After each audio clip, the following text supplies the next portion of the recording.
Welcome to 10-Minute IELTS. Today, we'll be talking about why reading is a lot like having a love life, or not having one if that's your choice. But before that, let's talk about how IELTS reading has three different passages, and how these three passages are equal to a total of 40 different items. But what most people don't tell you is how the three passages have varying levels of difficulty, which means to say the items also range from 10 easy items, 20 average items, to 10 difficult items. What does this mean to say? It is impossible. No matter how traumatized you are with the reading exam, it is just not likely that you will get all difficult items. That will never happen because then students will be tempted to take up the competitors' exams, maybe OET or TOEFL or PTE. But at the same time, you can't expect the exam makers to make it so easy for you to the point that every single item is a walk in the park. It's still a money-making business, and they need to make the test hard enough so that not everyone passes. What will happen most likely is that you'll have a wide array of easy, average, and difficult items arranged in a completely random order. Now, this is important to note because whether the item is easy, average, or difficult, remember that they are worth only 1 point each. I repeat, whether it's an easy item that you can see the blink of an eye because the answer is copy-pasted from the question word for word and takes you only 10 seconds, it's only worth 1 point. But if it's an item that requires you to read into the paraphrases, maybe an entire paragraph, at least after reading and understanding how the synonyms were used, you may be able to get that 1 point in 1 minute. What's scary though is how these difficult items, no matter how carefully you read the entire passages from top to bottom, or no matter how hard you think about the paraphrases and the meaning of each word, to the point that when you've reread the passage a third or fifth time, it starts to look like it's in a different dialect. The truth is, we could just be getting 1 point for a measly 5 minutes. Now, when you look at that doesn't sound very logical to me. It comes to the point that if you have 10 difficult items, then 5 times 10 means I would be spending 50 minutes just for a measly 10 points. When in fact, I could have gotten the 10 easy items in maybe a minute and a half, or the 20 average items in 20 minutes. Meaning to say, I could have gotten these two in less than 30 minutes as opposed to these 10 difficult items. But I understand. Even if I tell students, girl, don't do it, it's not worth it, they'll go, I'm not gonna do it, girl.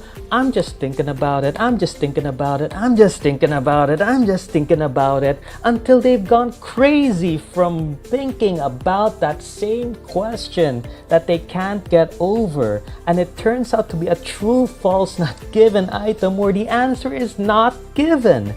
No wonder you couldn't find the answer, no matter how many times you read the passage. And that's just plain frustrating because get this, even if you do spend the 5 points, the 5 minutes you're not necessarily going to get 1 point from that. You could be getting 0 points because that's just how difficult they are. And that's something that can happen to anyone, even to me. That's why my advice is please, please, please skip the difficult items. Since the items are arranged in a random order, these difficult items could be in the beginning, middle, or at the end of the test. No matter where they're located, please learn to move on and focus on the easy and average items instead. Why? Take note that if you have 10 easy items, 20 average items, then if you add these up, that will give you a total of 30 points, which is already equivalent to a band score of 7.0. That's enough to pass. That's probably what you need, if not more than what you need, to go abroad already.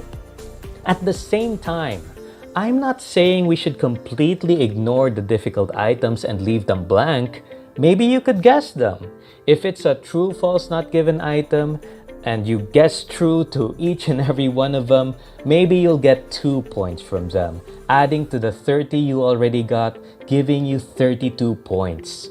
Or if you're lucky, maybe half the items are actually true, and it turns out that you get 5 points from that, giving you a total of 35, which is already 8.0 in reading.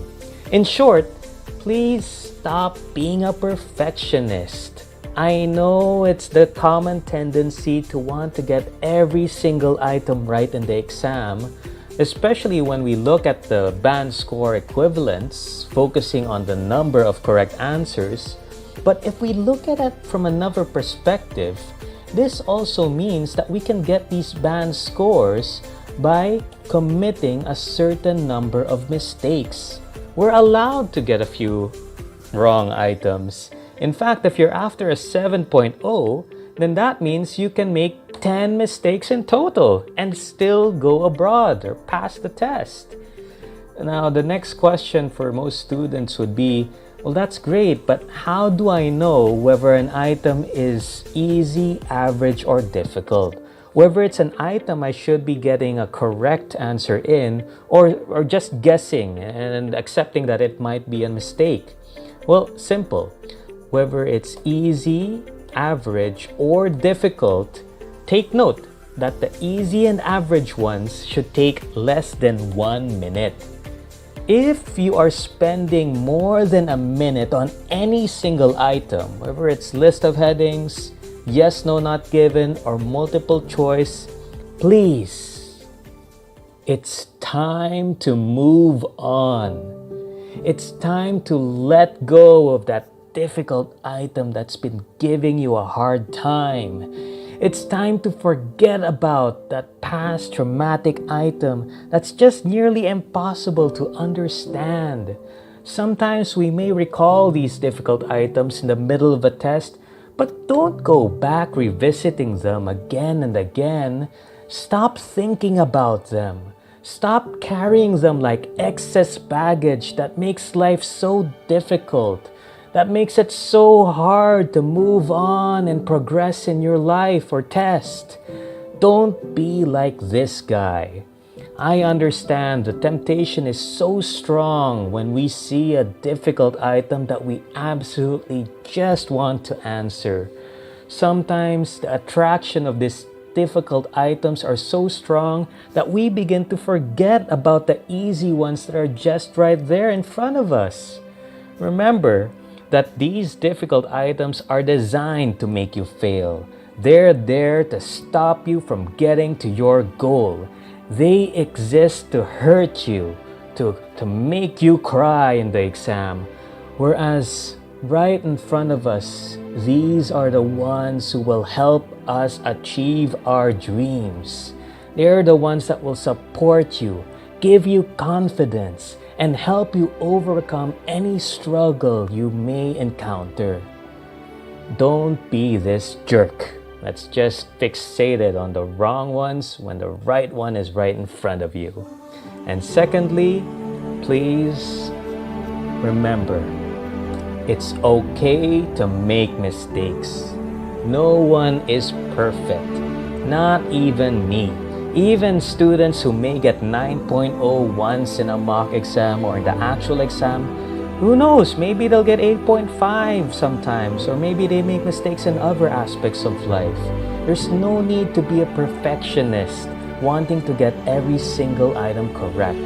Learn to accept that mistakes can happen, and when they do, it's okay. We're all human. Accept it and move on.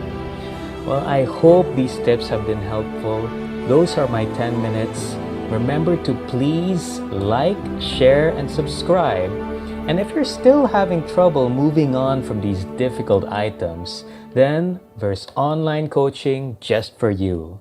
Thank you for your time and good luck with your review.